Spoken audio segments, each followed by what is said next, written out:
6-7 became the most viral trend of 2025 almost overnight, so massive that South Park dedicated an entire episode to it. Teachers complained about it, and kids across the country couldn't go 5 minutes without screaming it like it was the funniest thing ever created. Parents kept hearing it but had no clue where it came from. Kids said it meant nothing, just some brain rot phrase everyone repeated, and for a long time, that explanation was enough. It was harmless, silly, and easy to ignore, until people started digging deeper, because as random as 6-7 seems, its roots aren't random at all. In fact, the further you go into the origin of the trend, the more unsettling the story becomes.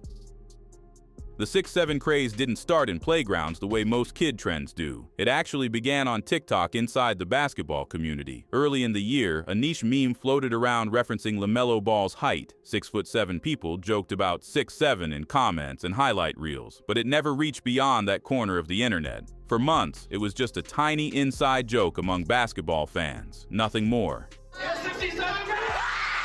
6-7, a meme kids can't get enough of and teachers can't get away from. We are not saying the word 6-7 anymore. If you do, you have to write a 67-word essay. Everything changed with one clip. At a regular youth basketball game, a kid scored. The camera panned to the stands, and a second kid suddenly threw his hands out and screamed, 6-7, with the kind of chaotic confidence only kids have. The clip exploded instantly. Millions of views in hours, comments full of 6-7, and thousands of kids copying the hand shuffle motion. That single moment turned one random child into the unofficial mascot of the meme, now known online simply as the 6-7 kid. And from there, the trend spread like wildfire. Suddenly, every classroom, every playground, and every school hallway had kids shouting 6-7 whenever someone said the number 6 or 7 out loud. It wasn't predictable, it wasn't structured, it just happened at random like a glitch in the Matrix. Parents tried to understand it. Teachers begged kids to stop doing it during lessons, but none of the kids could explain it. If you have kids, you may have noticed some new lingo. All right, but do you have any idea what they're actually saying? Fox 5's Audrey Puente is here to give us a lesson in Gen Z slang. Please proceed on. In the dormitory window right here, yes. When I saw what was a 6 and a 7 there, 67, and when I asked him what 67 meant, he said, "No, Mom, it's 6-7." They laughed, shrugged, and kept doing it anyway. The mystery behind the meaning only made it spread faster, but buried underneath all the chaos was a real origin point, one that had nothing to do with basketball or kids. After the 6-7 kid went viral, he admitted the number came from a lyric in a drill song called Doot Doot by a Philly rapper named Skrilla. In the track's hook, Skrilla raps a line ending with 6-7, I just swerved right on the highway. Kids didn't know the full line. They just heard the number and repeated it. But the meaning behind it wasn't random, and it definitely wasn't meant for children. For months, Skrilla played it off in interviews. He told people 6-7 was just a cool, catchy word that didn't mean anything specific, but the truth eventually surfaced. The number wasn't random. It referenced the 6700 block of Philadelphia, home to a group known as YSN. Locals described them as one of the most feared sets in that area, involved in violent conflicts, territorial battles, and long-running wars with other blocks like ODA, also known as the 7400 group. They talk about the song 6-7. Why is it called 6-7? That's just what my brain thought of when I was making the song. 6-7. But there's no like special meaning like behind it? Yeah, 6-7. It's just a number or a block or just a star. It mean a block though, but that's not what it mean to everybody else now. So turn something negative to something positive. The number 6-7 wasn't internet slang. It was a gang identifier, a term associated with real-world violence, retaliation, and lost stories began circulating about just how deep the conflicts went. Rumors of retaliations, targeted attacks, and tragic losses tied to the long-standing tension between the sets. Some online sources even claimed there were prices placed on the heads of certain members following specific incidents. Whether all those stories were confirmed or not, the point remained the same. The number kids were screaming around playgrounds was the same number tied to one of Philadelphia's most dangerous block feuds. What children saw as harmless chaos was actually a signature catchphrase tied to a real-life conflict. But the story doesn't stop there. Once people started looking into Skrilla, the artist behind the lyric, the situation turned even stranger. His music videos weren't typical drill visuals. They were dark, ritualistic, and filled with unsettling imagery. You mentioned your religion. What religion exactly do you represent? I'm a Santo. I do Palo.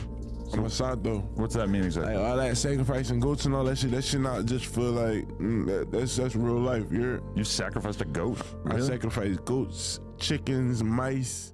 In one video, his eyes appear to turn pitch black. In another, they roll back completely like he's entering a trance. Candles, circles, hand-drawn symbols, and scenes that looked more like occult ceremonies than rap aesthetics showed up repeatedly. Eventually, Skrilla explained why. According to him, he practices a religion known as Santeria, an Afro-Caribbean faith blending spiritual practices, rituals, and ceremonies. While many practitioners consider it a positive or neutral belief system, others acknowledge a darker side involving spells, offerings, and ritualistic elements.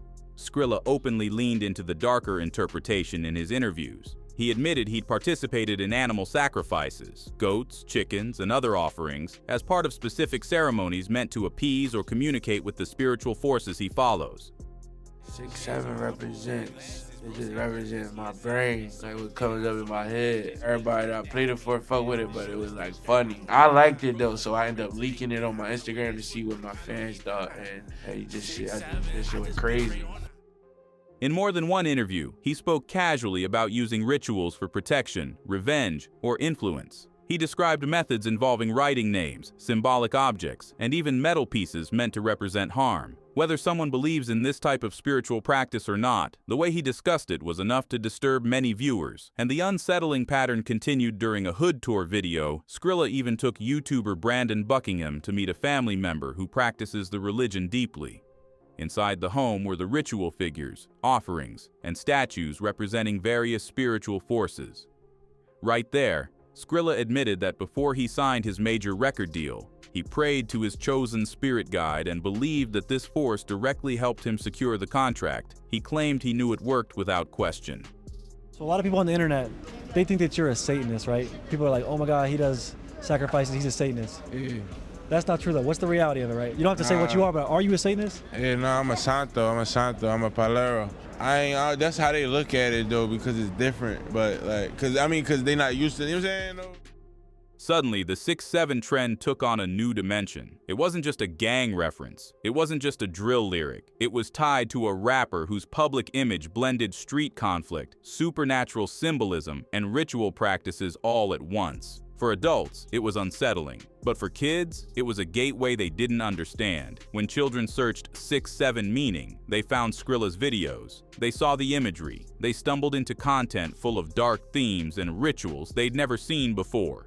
Something that started as a harmless laugh suddenly led them straight to visuals and ideas meant for mature audiences. The deeper people looked, the more they wondered how a number with such layered origins, gang culture, drill lyrics, spiritual rituals, and violent conflict, somehow became the biggest kid trend in America.